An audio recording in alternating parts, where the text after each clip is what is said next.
Olá, boa noite. Nós vamos entrevistar ao longo desta semana os candidatos à presidência mais bem colocados na pesquisa Datafolha de intenção de voto, que foi divulgada no dia 28 de julho.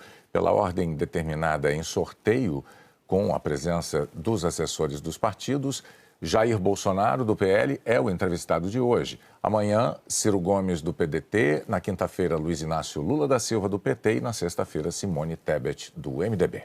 Nós vamos abordar os temas que marcam cada uma das candidaturas. O tempo total dessa entrevista é de 40 minutos. E, ao fim, o candidato vai ter 1 minuto para as considerações finais.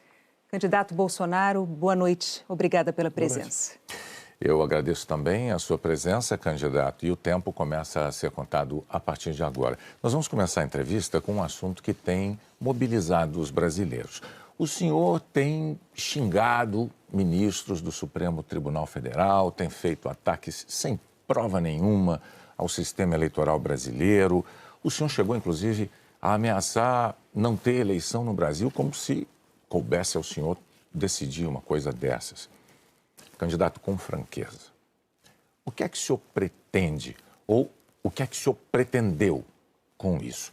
O senhor pretendeu, por acaso, criar um ambiente que, de alguma forma, permitisse um golpe, contra o qual, inclusive, a sociedade civil se manifestou agora com a divulgação de 2 manifestos ou outros manifestos em defesa da democracia? Primeiro, você não está falando a verdade quando fala xingar ministros. Isso não existe. Isso não existe. É um fake news da sua parte. Outra coisa, eu quero é transparência nas eleições. Vocês, com toda certeza, não leram o inquérito de 2018 da Polícia Federal, que, inclusive, está inconcluso.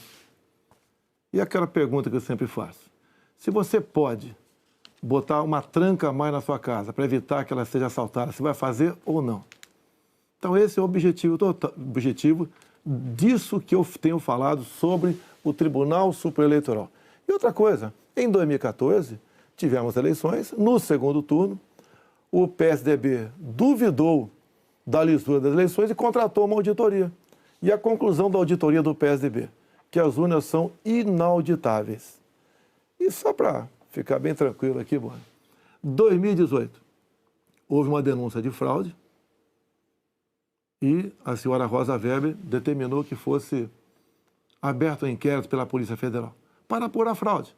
Que, obviamente, se houve fraude, eu ganhei, quem fraudou seria eu. A PF começou a apuração. E quem informou o que eu vou te falar aqui para a PF foi o Tribunal Superior Eleitoral. Numa das partes do inquérito está assinado pelo chefe do TI do TSE que hackers ficaram por 8 meses dentro do TSE, inclusive com a senha de um ministro, de nome Banhos, além de senha de outros 5 servidores. Imediatamente, a Polícia Federal pediu os logs, as impressões digitais do que ocorreu nas eleições de 2018. O TSE podia ter informado no mesmo dia, mas 7 meses depois, o TSE informou que os logs haviam sido apagados.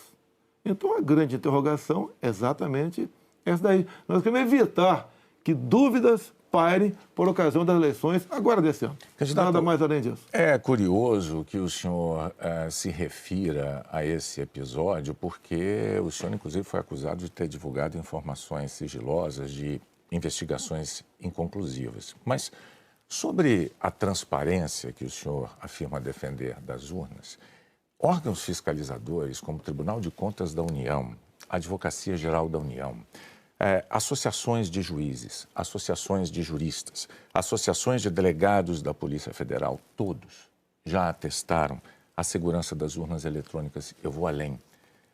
A transparência e a segurança das urnas eletrônicas tem sido motivo de orgulho da maioria da população brasileira. Agora, o senhor começou a sua resposta afirmando que eu tinha cometido fake news. Em nome da verdade, candidato, o senhor xingou ministro do Supremo de canalha. O senhor fez isso com o microfone. Então, e ele vinha fazendo contra mim. Mas, candidato, eu lhe perguntei qual era o seu propósito. Lembra a pergunta que eu fiz ao senhor? Qual era o seu propósito? Falou ministro. Foi um ministro específico. Senhor, Tá ok? Tá refeita aqui a dúvida? Mas não, é que o senhor disse que eu cometi fake news. Só para esclarecer, a pergunta que eu lhe fiz é: qual era o seu propósito ao xingar um ministro de canalha e ameaçar não permitir que as eleições fossem realizadas, se isso não lhe compete fazer? Não é uma atribuição do presidente da República, é uma atribuição constitucional, candidato. Quem vem sendo perseguido o tempo todo por um ministro supremo sou eu. Um inquérito completamente ilegal. E as medidas que vinham sendo tomadas por esse ministro eram contestadas. Lá atrás, inclusive, a procuradora Raquel Dodge deu um parecer para que esse inquérito deixasse de existir. E continua existindo. A temperatura subiu. Hoje em dia, pelo que tudo indica, está pacificado. Espero que seja uma página virada. Até você deve ter visto, por ocasião da posse do senhor Alexandre de Moraes, um certo contato amistoso nosso lá. E pelo que tudo indica, está pacificado. E quem vai decidir essa questão de transparência ou não serão, em parte, as Forças Armadas que foram convidadas a participar da Comissão de Transparência Eleitoral. As Forças Armadas são uma das partes, né, desse grupo que analisa a segurança. A grande questão não é nem a presença das Forças Armadas, candidato. A grande questão que se dá é que o senhor se coloca como patrono das Forças Armadas e a forma como o senhor ataca o sistema eleitoral é que causa ruído e que causa uma certa intranquilidade no ambiente eleitoral. Teremos eleições, o ministro Alexandre de Moraes acabou de assumir. Amanhã ele tem um encontro, pelo que me parece, um encontro com o ministro da Defesa para tratar desse assunto sobre transparência eleitoral. Eu tenho certeza que o ministro Alexandre de Moraes vai conversar e chegar a bom termo essa questão de eleições. Agora, precisei provocar para que chegasse a esse ponto. Pode ter certeza que vão ter eleições limpas e transparência no corrente ano. O senhor costuma dizer que defende a liberdade, mas a impressão que dá quando a gente vê manifestações de apoiadores seus é de que nem todos têm a mesma percepção daquilo que o senhor defende, porque é muito comum vermos apoiadores seus defendendo medidas absolutamente inconstitucionais. Fechamento do Congresso, fechamento do Supremo Tribunal Federal, golpe militar, intervenção militar com Bolsonaro, essas coisas são ditas. Inclusive tem uma frase que é muito ouvida também nessas manifestações por parte desses grupos que é: eu autorizo. No entanto, o senhor não os desautoriza, candidato. Isso não é uma sinalização ruim dessa parcela de apoiadores? Você vê as manifestações nossas sem qualquer ruído. Uma lata de lixo sequer virada nas ruas. Eu considero como liberdade de expressão. Essas, artigo 142. O que é artigo 142? É um artigo da Constituição, que eu não entendo da maneira como alguns pouquíssimos entendem. Quando alguns falam em fechar o Congresso, é liberdade de expressão deles, eu não levo para esse lado. Tá? E para mim isso aí faz parte da democracia. Eu não posso eu ameaçar fechar o Congresso. Isso, ou o Supremo Tribunal Federal. Então, Bonner, eu não vejo nada demais, vejo como liberdade de expressão. Como alguns falam em AI-5, nem existe mais AI-5. Você querer punir alguém por ter levantado uma faixinha no meio da multidão AI-5, bom, isso aí é uma coisa que, no meu entender, não leva a lugar nenhum. Agora, o outro lado... Eu não quero interrompê-lo, mas é que o senhor disse algo muito... Perdão, candidato. O senhor disse algo muito importante ainda há pouco. O senhor disse, referindo-se ao ministro Alexandre de Moraes, que teremos eleições, elas serão limpas, etc. Com o intuito de tirar esse estresse, tirar a intranquilidade desse momento eleitoral do Brasil, o senhor não quer aproveitar essa oportunidade diante de milhões de brasileiros para assumir um compromisso eloquente de que vai respeitar o resultado das urnas, seja ele qual for? Seja qual for, eleições limpas devem e têm que ser respeitadas. O senhor vai respeitar... Limpas e transparentes têm que ser respeitadas. Está atestado que as eleições brasileiras são limpas e são transparentes e que as urnas são auditáveis. Isto posto, eu lhe pergunto mais uma vez. O senhor vai assumir um compromisso diante de milhões de brasileiros de respeitar o resultado das urnas e estimular os seus seguidores a fazer o mesmo, candidato? Serão respeitados os resultados das urnas desde que as eleições sejam limpas e transparentes. Como você disse que são auditáveis, em 2014 não aconteceu isso. Mas tudo bem. Vamos botar um ponto final nisso? O senhor vai botar um ponto final? Ponto final. Vamos para outra pergunta, outro assunto. Pois então, não. Vamos respeitar o nós temos uma declaração importante do candidato Bolsonaro assumindo publicamente o respeito ao resultado das urnas de outubro. Renata. Pandemia, candidato. Claro. Nos momentos mais dramáticos, o senhor imitou pacientes de Covid com falta de ar. Sobre as mortes, o senhor disse, e daí, eu não sou coveiro? O senhor estimulou o uso e usou dinheiro público para comprar medicamento comprovadamente ineficaz contra a Covid. O senhor desestimulou a vacinação. O senhor não teme ser responsabilizado, senão pelos eleitores, pela história? Olha, nós compramos mais de 500 milhões de doses de vacina. Só não se vacinou quem não quis. Eu acho que vocês dois se vacinaram. Comprada por mim. E em tempo bem mais rápido que outros países, que isso não tinha no mercado. Não poderia eu, num primeiro momento, por exemplo, falar que devíamos assinar certos contratos, como, por exemplo, com a Pfizer, onde a Pfizer não garantia a entrega da vacina. A primeira vacina no mundo foi dada em dezembro de 2020. Em janeiro, nós já estávamos vacinando no Brasil. Então, fizemos a nossa parte. E o grande erro disso tudo foi um trabalho forte da grande mídia, entre eles a Globo, desestimulando os médicos a fazerem o tratamento precoce, que isso é conhecido como uma liberdade do médico. Quando algo é desconhecido, como até hoje é desconhecido ainda os efeitos possíveis, efeitos colaterais da vacina, desaconselhar, inibir, ameaçar, caçar o registro de médicos. Isso que foi errado feito durante a pandemia. Mas, candidato, o senhor desestimulou a vacinação. Isso não tem nada a ver com liberdade. O senhor chegou a dizer que quem tomasse a vacina poderia virar jacaré. Mas o senhor associou a vacinação ao vírus da AIDS. E mais, quanto às vacinas, a Pfizer esperou 93 dias por uma resposta quando a empresa procurou o governo para tratar de vacina. A Coronavac, o senhor desautorizou o ministro e chegou a suspender a compra da vacina. Não houve suspensão da minha parte. A questão da Pfizer. No contrato da Pfizer estava escrito: não nos responsabilizamos por qualquer efeito colateral.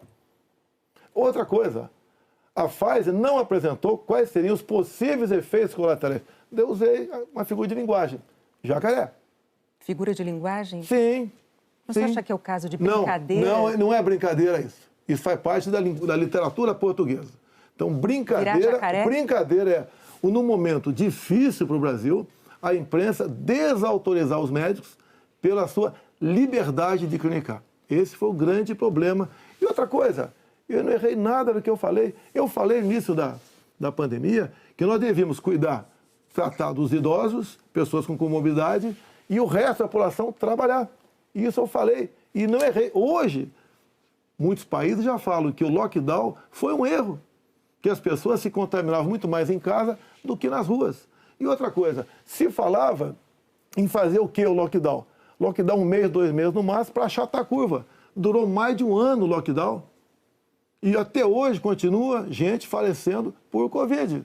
Ou seja, o lockdown serviu sim para atrapalhar a nossa economia e contaminar mais pessoas ainda em casa. Candidato, mas as medidas socioeconômicas importantíssimas, elas foram adotadas por governos no mundo inteiro justamente para sustentar o fique em casa no pico da pandemia, fique em casa se puder. Para que as pessoas pudessem proteger a própria vida e, ao mesmo tempo, receber um amparo econômico. Para evitar o colapso dos hospitais, aliás, como nós vimos em Manaus. Pessoas morrendo com falta de oxigênio por um erro de logística e gestão do seu ministro da Saúde. Negativo. Menos de 48 horas estavam chegando já cilindros lá em Manaus. Lá foi uma coisa atípica, anormal, que aconteceu de uma hora para outra. Menos de 48 horas, cilindros começaram a chegar em Manaus de alguns pontos do Brasil. Fizemos a nossa parte em Manaus. Não faltou da nossa parte recursos bilionários para governadores e prefeitos enfrentarem a Covid, construírem hospitais de campanha. Então fizemos a nossa parte. Raros países do mundo que fez algo melhor do que nós fizemos.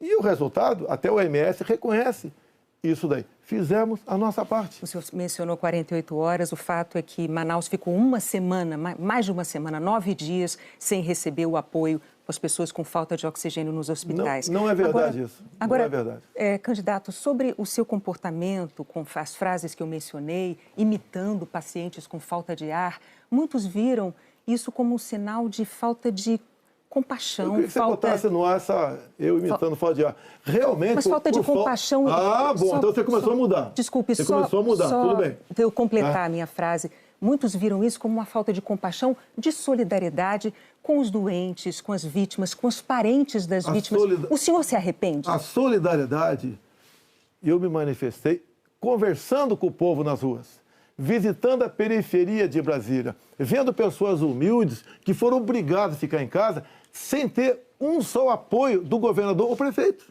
Isso que aconteceu. E nós fizemos exatamente o quê? Demos o auxílio emergencial imediatamente. 68 milhões de pessoas humildes começaram a receber o auxílio emergencial. Eles estavam condenados a morrer de fome dentro de casa. O senhor não se arrepende das declarações? Ou ir para as ruas, fazer o que não queriam. Poderiam ter um caos na rua, caos porque pessoas com fome iam para as ruas. Criamos imediatamente o auxílio emergencial. Fizemos a nossa parte.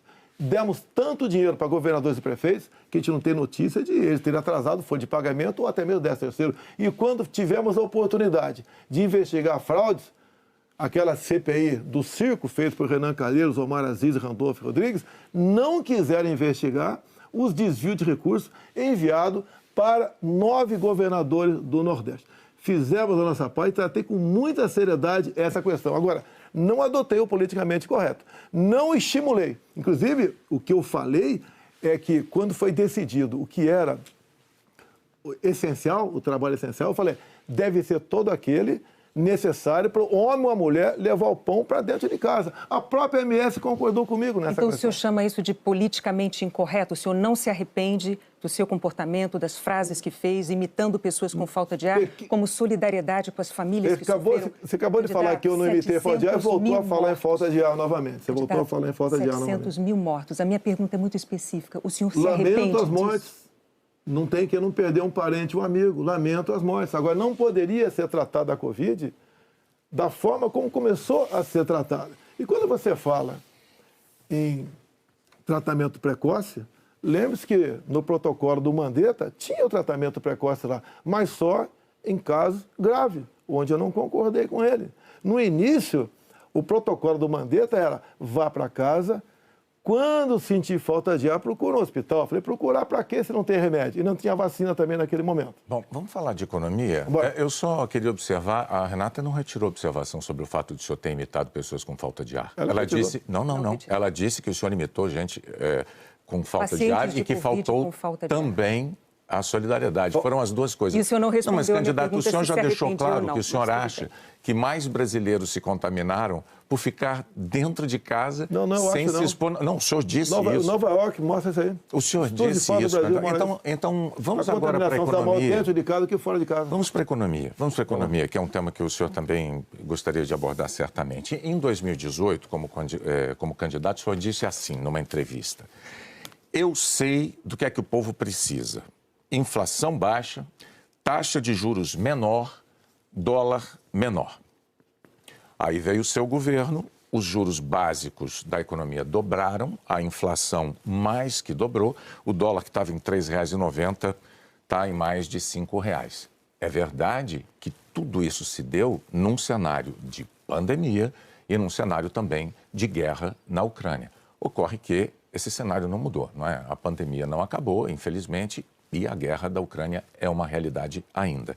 Pergunto, candidato, qual é o seu plano, uma vez reeleito, para cumprir num segundo mandato as promessas que o senhor fez em 2018 para a economia? Primeiro, as promessas foram frustradas pela pandemia, por uma seca enorme que tivemos no ano passado e também pelo conflito da Ucrânia com a Rússia. Se você pegar os dados de hoje, você vê o Brasil como talvez o único país do mundo com uma deflação. Um país onde vai ter uma inflação menor do que, por exemplo, a Inglaterra, menor que os Estados Unidos. Você vê também que a taxa de desemprego tem caído no Brasil. os números da economia são fantásticos, levando-se em conta o resto do mundo. Nós não podemos... Se fosse apenas o Brasil com esses problemas, eu seria o responsável. O que nós pretendemos fazer? É continuar exatamente na política que vimos fazendo desde 2019. A grande vacina a favor da economia em 2019 foram reformas, como, por exemplo, da Previdência. Foi, por exemplo, a Lei da Liberdade Econômica. Foi a modernização das NRs, das normas regulamentadoras. Milhares de normas nós deixamos de lado, nós revogamos. Então, a grande reforma da economia foi feita, a grande vacina foi feita em 2019, que fez com que nós pudéssemos suportar 2020. Nós pegamos 2020 e 2021 e tivemos um saldo positivo de quase 3 milhões de empregos no Brasil. Diferente de 2014 e 2015, que tivemos uma perda de quase 3 milhões de empregos no Brasil. Isso é sinal do quê? Competência da equipe econômica. Programas como, por exemplo, o Pronamp e o BEM preservaram mais de 10 milhões de empregos no Brasil. O próprio auxílio emergencial, num primeiro momento R$ 600, fez com que a economia, em especial nos pequenos municípios, o município não colapsasse. Então, essas medidas, entre outras, fizeram a gente romper 2020 e 2021. 22, quando veio a guerra agora, problemas nós tivemos. Fui na Rússia negociar fertilizantes com o presidente Putin. Se não tivesse ido, não teria fertilizante para a nossa safra agora, desse segundo semestre. Não, isso é importante. Não. Isso garantiu o quê? A segurança alimentar do nosso Brasil e do mundo. Só para concluir, então, num segundo mandato, o senhor daria sequência aos planos que foram estabelecidos e desenvolvidos no primeiro. Bonner, você pode ver, Bonner, nós somos o 7º país mais digitalizado do mundo. Tá? Nós fizemos muita coisa no Brasil, atendemos realmente a todas as camadas da sociedade. Só agora, na questão do IPI, a proposta do Paulo Guedes, que está parada no Supremo Tribunal Federal, nós pretendemos diminuir impostos de 4 mil produtos em 35% de IPI. Para o segundo mandato. Não, desse agora.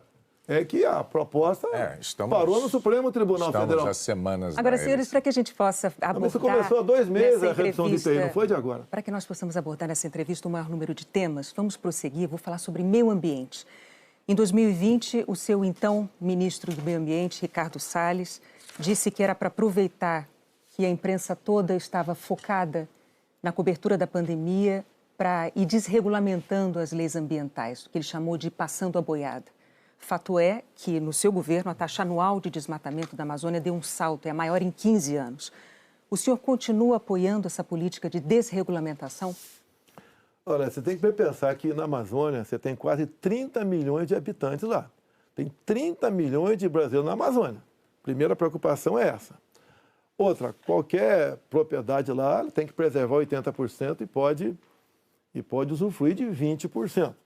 Eu tentei, nos primeiros 2 anos de mandato, fazer a regulação fundiária, para saber, por exemplo, qualquer local desmatado ou com foco de calor, de quem é o CPF daquela propriedade. O presidente da Câmara não colaborou para botar essa proposta avante. Agora, quando se fala em Amazônia, por que não se fala também agora na França, que há mais de 30 dias está pegando fogo? A mesma coisa está pegando fogo na Espanha e Portugal. Califórnia pega fogo todo ano. No Brasil, infelizmente, não é diferente. Acontece. Grande parte disso aí, alguma parte disso aí é criminoso, sei disso. Outra parte não é criminoso. É o ribeirinho que toca fogo ali na sua pequena Uma coisa propriedade. É incêndio natural, outra coisa é o desmatamento. Mas tem incêndio. O Pantanal Sul-Mato-Grossense é comum pegar fogo de forma espontânea. Agora, candidato, a favor das críticas dos especialistas à sua política ambiental, tem os números. No seu governo, a taxa anual de desmatamento da Amazônia saltou de 7.500 km² em 2018 para 13 mil ano passado. O levantamento do MAP Biomas mostrou que 97% dos alertas de desmatamento emitidos desde 2019 não foram fiscalizados pelos órgãos responsáveis, 97%. Especialistas dizem que quando o senhor desautoriza, por exemplo, a destruição de equipamentos pelos órgãos fiscalizadores ou quando o senhor desmonta órgãos como o IBAMA, o senhor está passando uma mensagem de incentivo a quem desmata ou ao garimpo ilegal. Primeira coisa, a destruição, como dá em lei, é se você não puder retirar o equipamento daquele local. O que vinha acontecendo, e ainda vem, infelizmente, é que o material pode ser retirado, do local, porque se chegou lá, pode ser retirado. E há o abuso de uma parte. E como eu disse para você, tem abuso locais... de qual parte? Tem locais na Amazônia ali que é permitido. Mas desculpa, eu não entendi. Abuso de qual parte? Do órgão parte do IBAMA. fiscalizador? Sim, por parte do IBAMA. Sim. Por que, candidato? O que seria um Mas abuso o seguinte, do IBAMA, o que diz a lei? na defesa da O floresta que diz a lei? Um trator, por exemplo, você tem que tocar fogo se não puder retirar daquele local. E muitas vezes o pessoal do IBAMA faz? Toca fogo mesmo podendo retirar o material de lá. Mas a quem interessa defender a posse de um trator utilizado para derrubar árvores na Amazônia, candidato? Mas não está derrubando árvore na Amazônia, está derrubando em áreas, muitas vezes... Mas a lei não fala se um local é permitido ou não. A quem lei, interessa, candidato? A lei não fala. Tem sido destruído, vem sendo destruído. A minha orientação é cumprir a lei. Nada mais além disso. E os órgãos fiscalizadores... Olha só, a Amazônia é do tamanho da Europa Ocidental. Ali na Amazônia cabe uma Alemanha, cabe uma França, cabe uma Itália, cabe um Portugal, cabe um montão de países. Você pensa que fiscalizar, evitar que pegue fogo Mas é só assim, para vamos lá? entender, então, sobre a desautorização dos órgãos fiscalizadores para destruir equipamento apreendido. Não desautoriza, mando cumprir a lei. A lei fala que se o material puder ser retirado de lá, assim como entrou, não é para ser destruído. Mas com que propósito mesmo? Eu não entendi. Cumprir a lei. Propósito, cumprir a lei. Faz lá dentro, eu tenho aqui uma aspas. Tem quase 30 milhões de pessoas que têm que sobreviver. Eu tenho aqui uma aspas em que o senhor diz que não é para queimar nada, maquinário nem trator. Mas vamos adiante, o fato é que, sobre o meio ambiente, em 2018, o mundo tinha uma visão sobre o compromisso ambiental do Brasil. Hoje, o mundo vê o Brasil como um destruidor de florestas. Num segundo mandato, o que o senhor vai fazer para mudar essa imagem? Primeiramente, destruidor de florestas. É uma mentira. Ninguém quer destruir floresta, né, por livre e espontânea vontade. O acordo Mercosul-União Europeia estava travado. Com os problemas agora da guerra, Ucrânia, Rússia, a União Europeia quer acelerar o acordo conosco para o Mercosul. Dizer mais, a Alemanha está usando combustíveis fósseis. Por quê? Se eram os países que diziam que nós devíamos cada vez mais buscar aí energia limpa. Concordo com eles, mas a realidade é outra completamente diferente. Não é a realidade aquilo que a gente acha que deve ser, é o que tem que ser. Países da Europa já estão em contato conosco, por exemplo, atrás do hidrogênio verde. O Brasil será uma grande potência fornecedora de energia hidrogênio verde. Como já temos acertado, né, no limite máximo, temos até o equivalente a 50 Itaipus na costa do Nordeste. E nós vamos exportar esse hidrogênio verde para a Europa toda. Ou seja, o Brasil é um exemplo para o mundo. Você pega, está na minha frente por coincidência aqui, por exemplo, as áreas reservadas em países outros para agricultura, não é pecuária, é agricultura. Somente a União Europeia é de 45% a 65%. Você pega países como a Alemanha, 56% para a agricultura. Então, você pega o Reino Unido, 63% para a agricultura. O Brasil preserva 2/3, 66% da sua área verde. O Brasil não merece ser atacado dessa forma. Porque, no fundo, há um interesse no agronegócio. É deixar o Brasil de lado. Agora, cada vez mais o mundo vê, como a própria presidente do OMC disse, há 2 meses, 3 meses atrás, disse o quê? Que o mundo, sem o agronegócio do Brasil, passa fome. Ou seja, a realidade é isso aí. Vamos ver se o Brasil consegue mudar essa imagem. Vamos tentar mudar, sim. Bom, vamos falar de política agora, que candidato. Muito importante isso agora.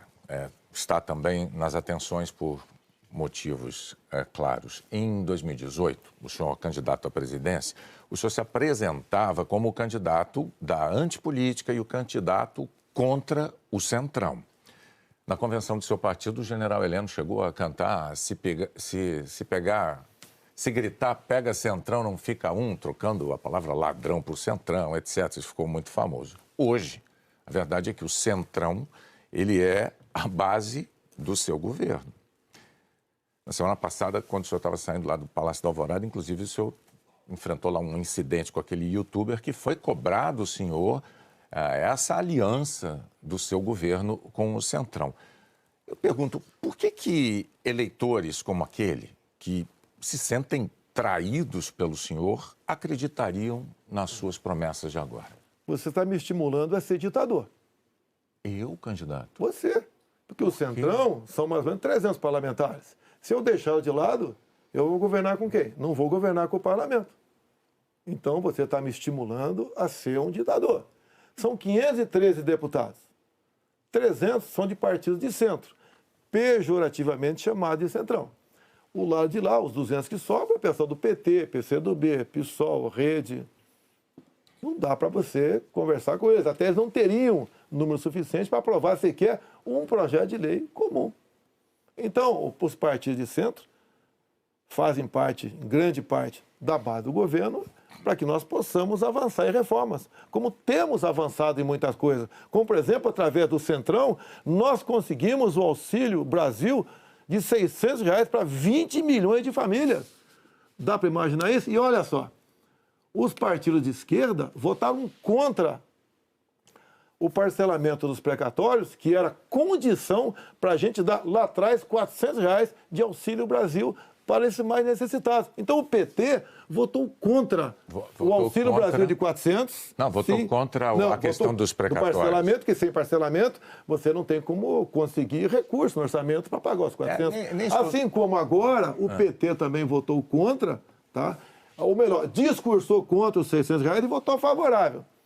A questão política dele. Assim como a questão de poucos meses, para diminuir o preço da gasolina no Brasil, todos os senadores do PT votaram contra a redução de semestre no Senado. Agora, vamos lá, candidato. Agora, como é que eu vou trabalhar com o parlamento sem os partidos de centro? Mas a questão... O senhor disse que eu estou estimulando o senhor a ser ditador. Está estimulando, sim. Por favor, candidato. Não, longe de mim, não. Eu não estimulei nada. É que a questão é a seguinte. Em 2018, o senhor chegou a dizer, até com propriedade, que governos anteriores tinham feito alianças com o Centrão. Mas o senhor disse criticamente que esses governos anteriores tinham feito nomeações com interesse político partidário e que isso tinha tudo para dar errado. O senhor chegou até a concluir assim, por isso eu não integro o Centrão. Mas recentemente, há dias, o senhor, com muita naturalidade, disse assim, eu sempre fui do Centrão, eu vim do Centrão. Aí eu tenho que perguntar ao candidato, em nome da clareza para os eleitores, em qual dessas duas afirmações o eleitor deve acreditar? O senhor sempre foi do Centrão ou o senhor, como disse em 2018, diz, eu nunca fui do Centrão por esse motivo? No meu tempo não era Centrão, não existia Centrão. Como assim? No meu tempo, esses partidos que eu já integrei, não eram tidos como partido central. Agora, o importante, Boni, o importante, nós estamos num governo sem corrupção. Eu indiquei ministros pelo critério técnico. Eu não aceitei pressões de lugar nenhum para escalar ministros. Qual governo teria o ministro padrão Tarcísio de Freitas na infraestrutura? Padrão Marcos Pontes na ciência e tecnologia? Padrão a Tereza Cristina na agricultura, padrão Gilson Machado no turismo, uma pessoa desconhecida até chegar no meu governo, padrão Onic Lorenzoni, que eu considero como um coringa meu, padrão Braga Neto, que esteve na defesa. Ou seja, padrão Salles, uma pessoa excepcional, padrão atualmente o ministro Juca, do meio ambiente. Então essas pessoas que deram um impulsionamento ao governo. Estamos governando com competência e sem corrupção, porque não tem indicação política para esse ministério. Citou vários ministros, então, aproveitando a deixa, eu vou falar de um tema importantíssimo para o futuro do Brasil, que é a educação. No seu governo, o senhor indicou 5 ministros diferentes. Um deles caiu justamente por um escândalo de ter beneficiado pastores com dinheiro da educação e diz que foi a seu pedido no caso de um dos pastores. Qual é a dificuldade de escolher um bom ministro da educação? Por muitas vezes, depois que a pessoa chega, a gente vê que ela não leva jeito para aquilo. Não foi só da educação. Ele teve acusação. Ele teve morte de prisão. Ele foi preso, inclusive. Agora, conseguiu o habeas corpus logo em seguida. Agora, fiquei sabendo depois, né, que o Ministério Público do DF foi contra a prisão dele. Agora, veja só... Foi contra a prisão dele. Por quê? Não tinha nada contra ele. Se tiver hoje em dia, é outra história. Até aquele momento não tinha nada. A questão de ter 2 pastores, um que está no gabinete dele, qual é o problema? Agora, se ele faz besteira, e se essa pessoa Agora nós começamos a investigar o caso dos pastores. Não foi a Polícia Federal. Nós começamos a investigar com a CGU. Agora, só na área da educação, o primeiro-ministro escolhido pelo senhor caiu depois de 3 meses porque, por causa de um escândalo, pediu que professores gravassem slogans de campanha seu. O segundo ministro praticamente fugiu do Brasil depois de ter insultado ministros do Supremo. O terceiro ministro nem chegou a assumir porque maquiou o próprio currículo. O quarto ministro envolvido no escândalo de corrupção.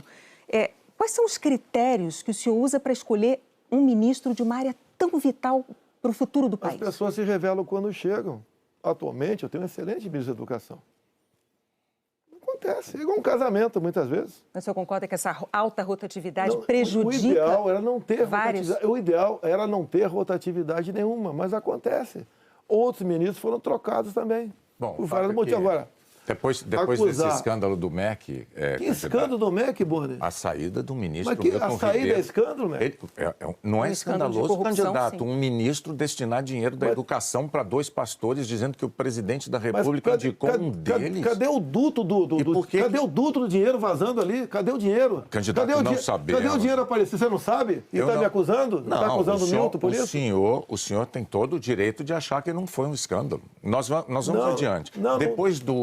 Depois do caso do ministro Milton Ribeiro no MEC, o senhor atenuou um pouco o seu discurso de que não havia corrupção no seu governo. Antes não tinha corrupção. Hoje, o senhor diz que os casos pipocam.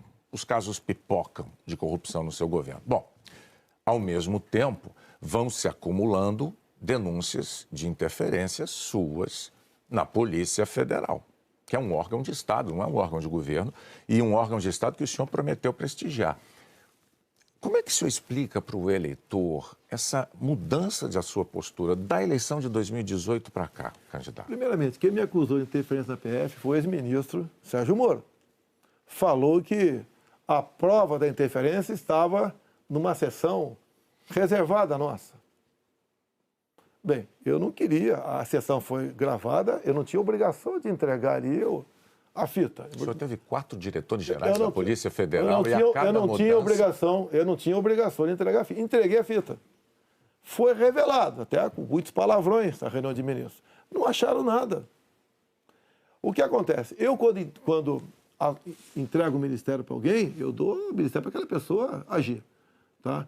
A Polícia Federal, com a saída do Sérgio Moro, melhorou e muito na apreensão de drogas, na apreensão de numerários, tá? Em operações, melhorou muito.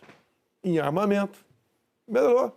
E as pessoas vão mudando. Por exemplo, quando o André Mendonça saiu, porque ele foi para o Supremo Tribunal Federal, eu não considero uma saída da parte dele. Atualmente, temos um delegado da Polícia Federal à frente do Ministério da Justiça.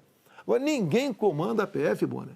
Se pudesse comandar, o Lula teria comandado, a Dilma, o Temer, seja lá quem for. Ninguém consegue comandar a Polícia Federal dessa forma como você está falando aí. É que a Associação dos Delegados da Polícia Federal divulgou recentemente um documento com críticas, né? Eles afirmaram que o senhor e a sua equipe de governo trouxeram desgaste, eu estou lendo aqui os termos dele, trouxeram desgaste à imagem da instituição Polícia Federal e também prejuízos para os policiais federais. E que falas suas, candidato, jogaram desconfianças sobre a autonomia e sobre a imparcialidade da Polícia Federal, que goza de autonomia já há alguns anos, como ninguém poderia negar. Qual é a sua posição, então, diante de um documento com uma queixa, uma acusação como essa da Associação Nacional dos Delegados? Então, primeiro, acabar de confirmar que não tem interferência, que gosta de autonomia. Outra coisa, peraí, eles acabaram de mostrar para mim que não tem interferência, gosta de autonomia. Eles dizem que, eles dizem que o senhor jogou, as suas palavras jogaram desconfianças sobre a autonomia da PF, candidato. Não. Eu acabar de falar que eu estou certo, não tem interferência lá. Contrário. Outra coisa, eles queriam uma reestruturação de carreira agora. Eu achei até justo. Mas outras categorias não concordavam com isso, sem serem beneficiadas também. E daí começou um movimento dentro, por parte de alguns delegados da PF, contra a minha posição, que deságua numa nota como essa daí. Eu queria, inclusive, reestruturar a Polícia Rodoviária Federal, que era bem mais fácil, menos onerosa. Os delegados, essa mesma associação, não topou fazer isso aí. Então, aí está uma briga política, salarial, por trás disso. Candidato, o senhor agora tem 1 minuto para suas declarações finais. Pois é, passou rápido.